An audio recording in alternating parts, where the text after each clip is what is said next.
I'm taking pictures of all of these, don't worry. All right.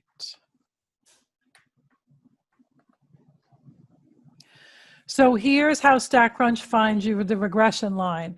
The same way we did it before, where it gave us R, it also gives us the equation of the line. So I'm going back to my example with the mothers and the daughters. This is the equation of the line.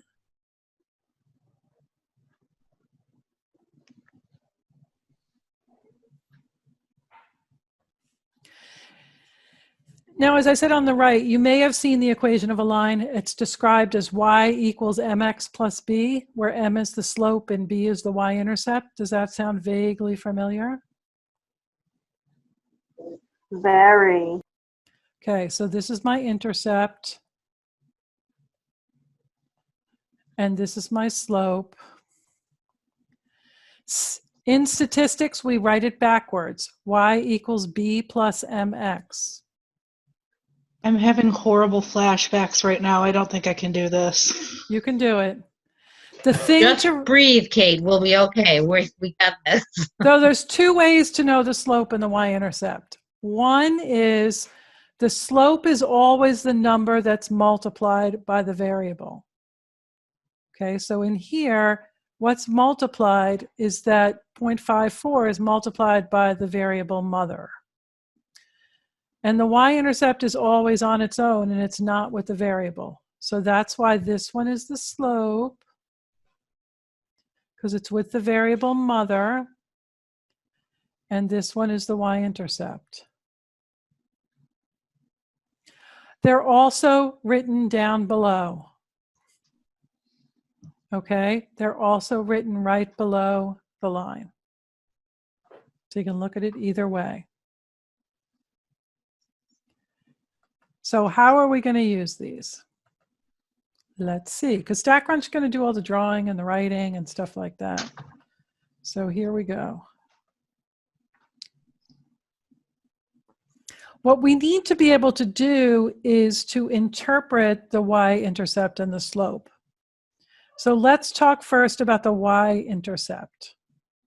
The y-intercept of a line is where the line would cross the y-axis. That's why it's called an intercept, because it crosses the y-axis. So if it crosses the y-axis, then that's where the independent variable is equal to 0. Okay, if you think about it, here's my two axes, x and y. And if I have a line and it crosses the y-axis here, say that's 2, that's where x is equal to 0 at that point.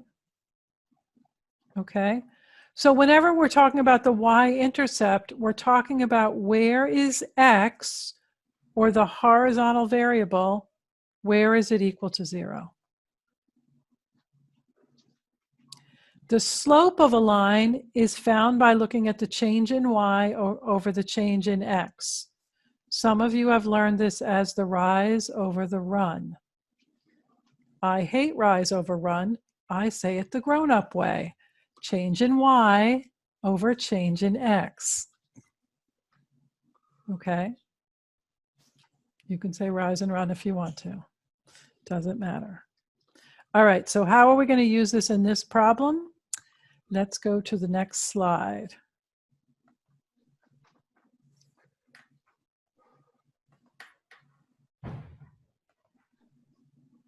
So here is our problem about the mother and daughter heights.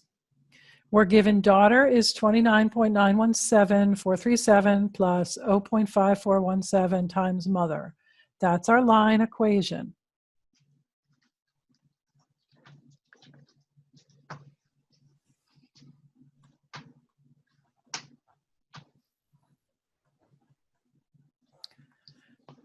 We're given our intercept is 29.91 and our slope is 0.54.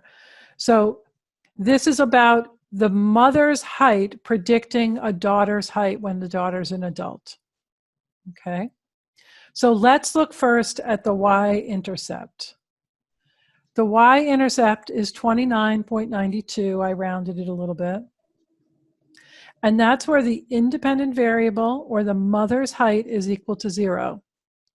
How many mothers do you know who have height equal to 0? None, because it's stupid, okay? If you look at our graph, we don't even start at 0 because it's stupid. So since a mother's height cannot be 0, the y-intercept is not relevant in the example. You're going to find a lot of times that your x variable cannot be 0. We're going to start with some quantity. So it's not relevant in the example. Okay? So that's how we're going to look at the y-intercept. When is x equal to 0? That's what the y-intercept's about, whatever your x is, whatever your independent variable. When is it equal to 0? And if it's never equal to 0, then it's just not relevant to talk about the y-intercept. Next is slope. So the slope here is 0.542. 0.542 is also 0.542 divided by 1. Everyone agreed that? You divide by 1, it's the same. So I have the change in y over the change in x. So here is the sentence that's going to say the same thing as what I said here. As x increases by 1, y increases by 0.542. So as x increases by 1, y increases by 0.542. That's how slope works. Everybody see that? So now what I'm going to do is change it to be about this problem and not just about x's and y's. So as, let me get another color. Green. So rather than writing x, I'm going to say what x is, the mother's height. So as the mother's height increases by 1 inch, y, the daughter's height, will increase by 0.542 inches. This is how we interpret the slope.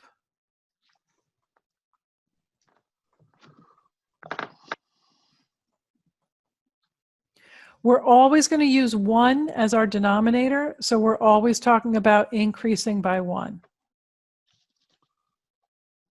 So this phrase, increases by 1, will always be the same. Your increase may actually be, this may be a decrease if the slope is negative.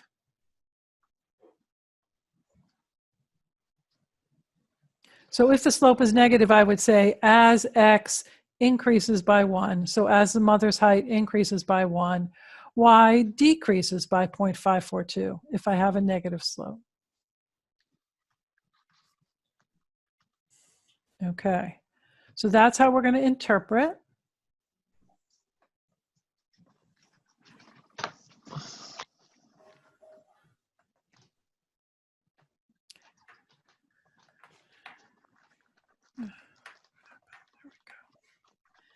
Now one more page. And the last thing we use the line for is to be the predictor line. So we're going to use the regression line to predict y values. It's really important, it's critical that you only use the predictor line for x values that fall within the range of the actual sample data. So if the height of mothers you're talking about is between 5 feet and 5 feet 10, don't use the line for mothers that are 6 feet 2. Don't do it. Okay, so it's only the range of the data we actually have where the line's going to work.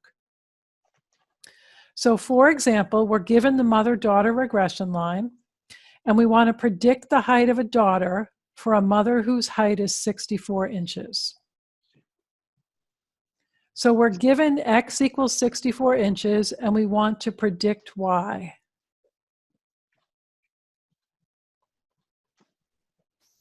So we just take our equation, and where it says mother's height, we're going to put in 64 inches. So 29.917 plus 0.0542 times 64 inches. Multiply these first, don't forget PEMDAS, and then add the 29, and you get 64.605 inches. So you just plug it in when you want to do a prediction.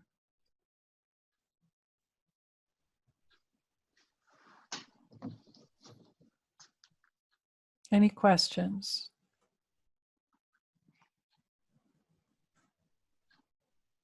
Okay, so clear as mud right now, right? So we're going to go through the classwork for today, and we are going to practice this. And I don't know where that is. Let me find it.